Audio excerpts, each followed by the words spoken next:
इस वीडियो में हम बात करेंगे work done to increase the surface area of fluid and surface energy के बारे में। फ्लूइड मैकेनिक्स के चैप्टर सरफेस टेंशन का एक इम्पोर्टेंट टॉपिक है ये। तो हम कैलकुलेट करेंगे सबसे पहले वर्क डन किसके लिए, अगर हम किसी फ्लूइड के सरफेस का एरिया इंक्रीज़ करें। देखो बचपन में बच्चे बुलबुले बनाने की एक मशीन होती है, बबल मशीन, उससे बुलबुले क्रिएट करते हैं और उसमें फूंक मारते हैं तो उसका बुलबुला का साइज़ बढ़ता है। इसका मतलब साइज़ बढ़ने का मतलब क्या है, मेरा मतलब इससे सीधा यह है कि उसकी सरफेस एरिया बढ़ गया बुलबुले का। ठीक है, तो सरफेस एरिया बढ़ाने के लिए बच्चे ने फूंक मारी, फूंक का मतलब उसने एक वर्क किया। तो इसका सरफेस एरिया बढ़ाने के लिए एक वर्क की ज़रूरत है। क्यों है वर्क की ज़रूरत? क्योंकि जो बुलबुला है फ्लूइड से बना हुआ है, फ्लूइड का बुलबुला है, उसमें सरफेस है, फ्लूइड सरफेस। तो उनके अंदर जो मॉलिक्यूल्स हैं सरफेस के अंदर फ्लूइड के, उन मॉलिक्यूल्स के बीच एक फोर्स जिसे हम कोहेसिव फोर्स कहते हैं वो काम करता है।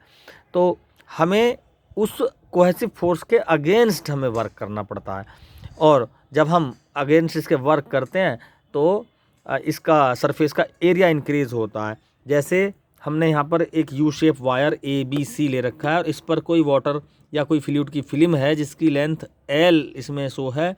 अगर हम इसका एरिया इंक्रीज़ करना चाहें तो हम A और B पॉइंट से इसको थोड़ा सा नीचे की तरफ डिस्प्लेस करेंगे। तो ध्यान ये रखना होगा कि हम ज़्यादा ना खींच दें, कहीं ये ब्रेक ना हो जाए सरफेस से ना, कभी कभी टूट भी जाती है। बिल्कुल ही कोहेसिव फोर्स दो मॉलिक्यूल के बीच में अगर जीरो हो जाएगा तो वो अलग अलग हो जाएंगे, यानी हमारी फिल्म टूट जाएगी। जैसे कभी कभी बुलबुला जब फुलाते हैं तो ज़्यादा फूंक मार देते हैं तो फट जाता है ना। तो यही कंडीशन है। तो इस एक लिमिट के अंदर हम इसमें थोड़ा सा जितना भी हम एरिया बढ़ाना चाहें, हम उसी के अकॉर्डिंग ए और सी पॉइंट से इसको नीचे की तरफ खींचेंगे। और यहाँ पर हमने मान लिया कि हमने इसको डेल्टा एक्स डिस्प्लेसमेंट दे दिया है। तो इसके लिए वर्क डन होगा सीधा सा W = F dot delta x. Clear? तो ये वर्क डन होगा। तो अगर इस फ्लूइड की सरफेस टेंशन T है तो हमें पता है इसकी पर यूनिट लेंथ पर, इस लाइन की लेंथ की पर यूनिट लेंथ पर एक फोर्स काम करता है ना, वही सरफेस टेंशन के बराबर होगा। तो यहाँ से F की जगह क्या लिख देंगे, T × L। तो यहाँ पर L क्या लेंगे हम, देखो यहाँ पर सरफेस एक्चुअली एक नहीं है, यहाँ पर दो सरफेस हैं, क्योंकि ये यू शेप वायर है। इस अगर हम इसको डायमेंशनली देखें, 3 डायमेंशनली देखें तो सर एक सरफेस इधर है, जैसे बुलबुले के बाहर भी एयर होती है, बुलबुले के अंदर जो हॉल होता है उसमें भी एयर होती है, तो उस सरफेस के दोनों तरफ एयर है ना, तो वहाँ पर हम कहेंगे दो सरफेस हैं, है ना। तो हम जो इंक्रीज़ कर रहे हैं एक सरफेस का एरिया, अगर हम इस सरफेस को एरिया को कैलकुलेट करें तो जैसे ये हमारा हाथ है, इसका ऊपर का सरफेस एरिया है तो इसका नीचे का भी सरफेस एरिया है, तो ओवरऑल इसका डबल दुगना हो गया ना सरफेस एरिया। तो जैसे वाटर ड्रॉप है, वाटर ड्रॉप में तो बस अपर सरफेस होती है, अंदर कोई सरफेस नहीं होती, लेकिन बुलबुले के अंदर भी हवा होती है और बुलबुले के बाहर भी, यानी बबल के बाहर भी हवा होती है, एयर होती है। तो वहाँ पर सरफेस दो हैं, यानी जहाँ पर सरफेस दो हैं वहाँ पर लेंथ को हमें डबल लेना होगा।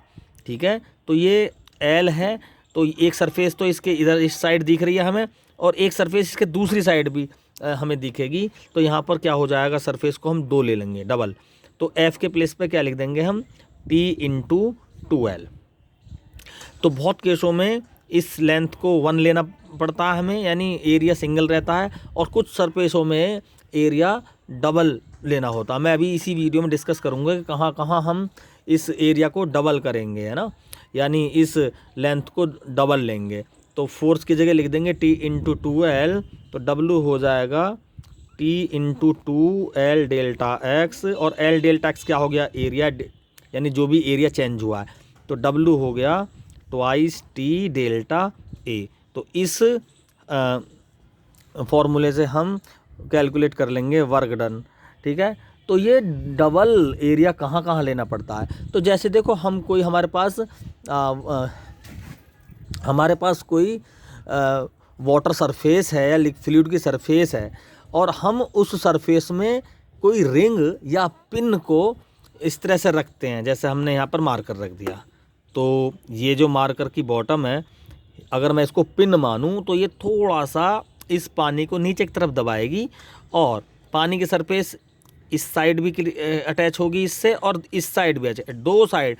यानी जब पानी इस ये पिन, ये मार्कर मैंने पिन मान रहा हूँ इसको, ये पिन अगर इस फ्लूइड पर मैं रखूँगा तो पानी को थोड़ा सा तो दबाएगी ये, लेकिन पानी इसके दो साइड आएगा, एक तो इस साइड और एक दूसरी साइड, दोनों साइड, इस साइड भी और इस साइड भी पानी आएगा। तो कुछ कंडीशन ऐसे बन जाएगी, जैसे ये हमारा ये पिन है कोई, ये पिन है, ठीक है, और ये वाटर में है, तो वाटर की जो सरफेस टेंशन की डायरेक्शन कुछ इस तरह से रहेगी और यहाँ पर भी कुछ इस तरह से रहेगी, ठीक है।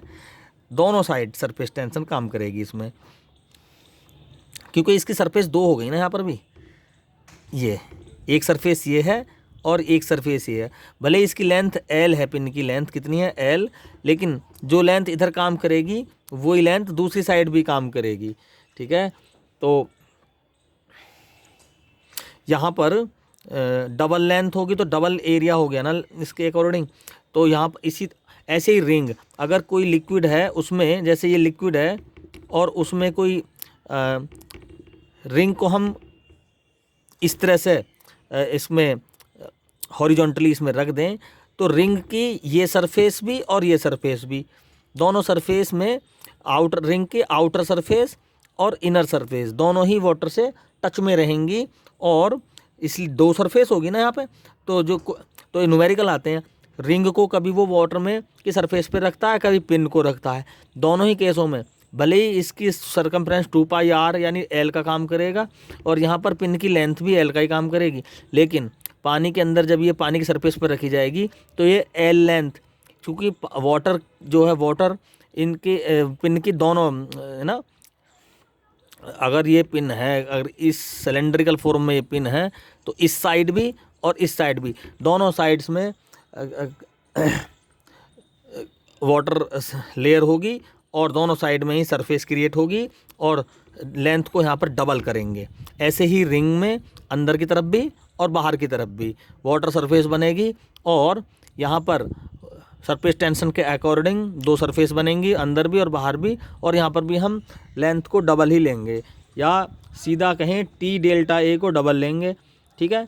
बबल के केस में दो सरफेस रहती हैं, बबल के अंदर भी हवा रहती है और बबल के बाहर भी, तो उस केस में 2 डेल्टा A काम करेगा। लेकिन वाटर ड्रॉप जो होगी, जो वाटर ड्रॉप होगी उसके केवल बाहर ही सरफेस एरिया एयर रहती है, अंदर तो टोटल पानी भरा होता है ना, पूरी पानी की बूंद होती है, तो यहाँ पर एक ही सरफेस होती है। तो यहाँ पे 2 डेल्टा A ना लेके केवल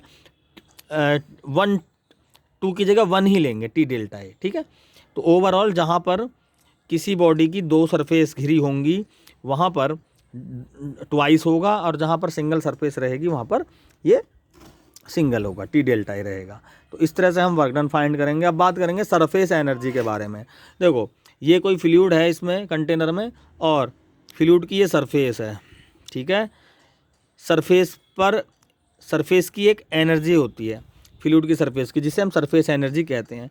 ये कैसे कैलकुलेट करें हम इसकी एनर्जी को? तो देखो अगर कोई मॉलिक्यूल बॉटम में है, ठीक है, और अब इसके पास इतनी एनर्जी नहीं है कि ये सरफेस पे पहुंच जाए।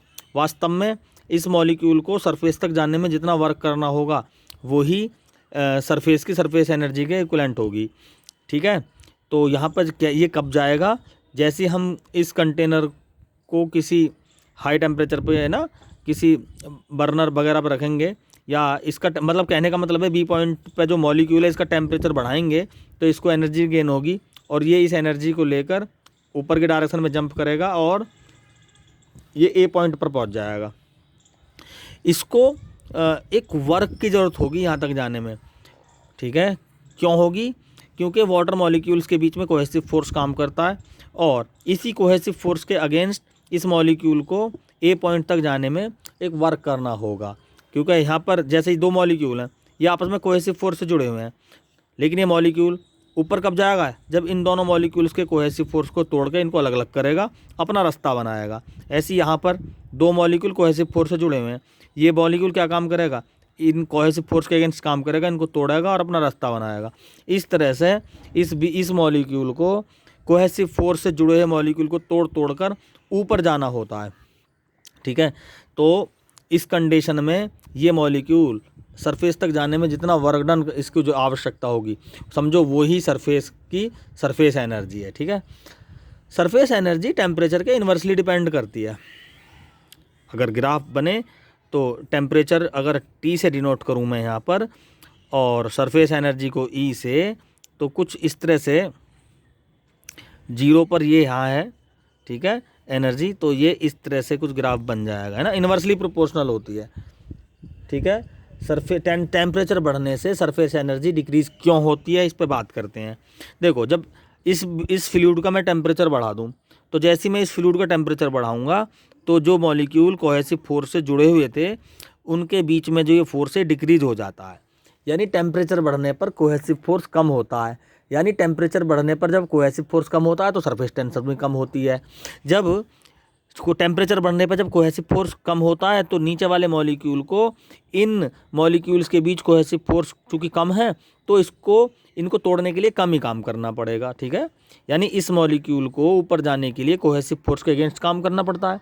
टेम्परेचर बढ़ने पर कोहेसिव फोर्स तो हो गया कम, जब कोहेसिव फोर्स कम हो गया तो इस बी मॉलिक्यूल को कम काम करना पड़ा ए तक जाने में। इसलिए हम कहते हैं कि टेम्परेचर बढ़ने पर सरफेस एनर्जी घटती है। और भाई टेम्परेचर बढ़ने पर सरफेस टेंशन भी घटेगी जब कोहेसिव सरफेस एनर्जी घटेगी। क्यों? क्योंकि कोहेसिव फोर्स घटेगा, कोहेसिव फोर्स घटेगा तो समझो सरफेस टेंशन भी घटेगी। Thank you.